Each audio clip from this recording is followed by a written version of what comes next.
What it do, cuckolds? It's your boy, the Hater, and I wanted to do a video about the reality that WWE, and of course, obviously, AEW and other wrestling companies also, have absolutely no idea where they're going long-term, and all the planning that they do ends up being a colossal disaster. Without further ado, let's get to the video, cuckolds. This video and this episode of Hater Outdoors is predicated upon several articles that the Hater has read over time. One of them was 5 years ago. The other one was a little bit longer than 5 years ago, maybe 10 years ago. I don't know, right? The articles both had the same general idea.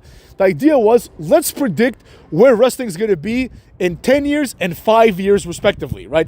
Basically, both articles were centered around where wrestling would be around the year 2025, which is where we are right now-ish, right? And I'm going to talk to you about the predictions that those articles made. One of the articles was actually a WWE.com article, right?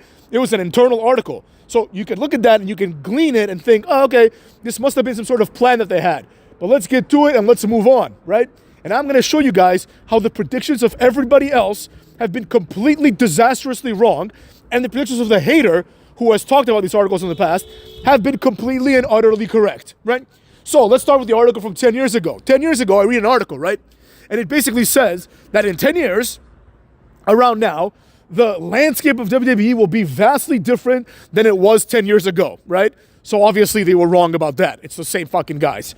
Orton, Cena, Cucky Owens, Cucky Rhodes is back now, all this other shit, right? Nothing has really changed. But according to this article, right, the WWE champion would be Dean Ambrose, right? That's what they thought.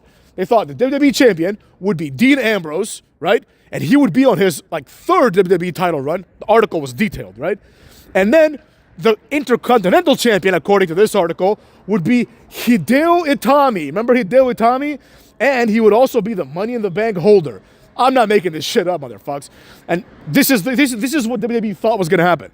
They thought there was a moment in time where the feud would be Hideo Itami versus fucking Jon Moxley. This feud isn't even good enough for AEW because AEW has both these jobbers and nobody cares about it, right? That's what WWE thought was going to happen. They were obviously wrong. They thought, now I know that this article was written by a smart intern, but there you have it, right? Then the next article, which I think is even more egregious, because this article started, I think I read this article like a month or two after I started my YouTube channel, right? And we're going to see how wrong this article was, right? According to this article, the top 5 stars today, right? The top 5 stars in 5 years, basically, would be the following people. Kyle O'Reilly. Kyle O'Reilly is an undercard jobber, right? He is a pre-show nobody in AEW. Kyle O'Reilly's wrestling career is effectively over unless he reinvents himself, but I don't think he can, nor do I think he will, right?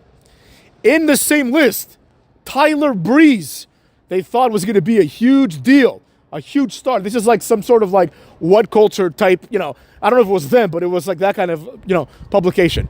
Like he was going to be a big deal. I don't know. I don't even have anything to say about that one. That one's just clearly wrong. You see that guy, you're like, this guy's going to be released immediately. Karrion Kross. People were saying he was going to be a big deal. I don't think I need to extrapolate any more facts from that article and insert them into this video to mock the article because I've done enough Karrion Kross mockery throughout this channel's life. But in summation, those that know that the Hater said from day one that Karrion Kross was never going to make it. And I was not surprised at all, for example, that now Karrion Kross is arguably, and when I say arguably, it's almost definitive, right? Karrion Kross is definitively the lowest ranking guy in the WWE roster. If tomorrow I tell you someone got released from WWE, guess who, right? The correct guess, more often than not, would be Karrion Kross. That's the person you expect to go first, right? He is a complete degenerate in terms of his impact in wrestling. He has done nothing. The money they spent on creating the first entrance that he had. When I say the first entrance, I mean the first time he came to the ring, they spent more money during that entrance than he's ever going to make them. He's not even worth one entrance. You understand me? He hasn't drawn one dime. But nevertheless, again, we're not shitting on Karrion Kross. It's not even his fault. You know what I mean? Karrion Kross, and I knew this all along, Karrion Kross does, of course, have a lot of the good attributes. He's overrated, obviously, but there's no reason why Karrion Kross can't be like a mid-carder. You know what I mean? There's no reason why. Like in the Jey Uso mid-card era, he could be a mid-carder, but that's how it went down. So that's the third guy, motherfucks. That's the third guy that they got wrong, right? Then there was a fourth guy. I think it was Austin Theory, because they assumed that Austin Theory would get eventually called up. Austin Theory is so young. This was 5 years ago, so he's so young that like you can never write him off yet, right? Like he's young and in WWE, so he could get a push, right? Same thing with like other people like Kyle O'Reilly, who's like he's not that young, but like he could reinvent himself, you know? He could do something with it. But then the fifth one, this wasn't the first one. The first one was Kyle O'Reilly, I think. He was going to be the future of wrestling. But in the top 5 was Jacob Fatu. So 5 years ago, the hater read about Jacob Fatu first, and I saw a picture of him, and I'm like, this is not going to happen. You know what I mean? They thought that Jacob Fatu would be top 5 wrestling stars in the world right now. Jacob Fatu is currently the 7th most important guy in the storyline. You know what I mean?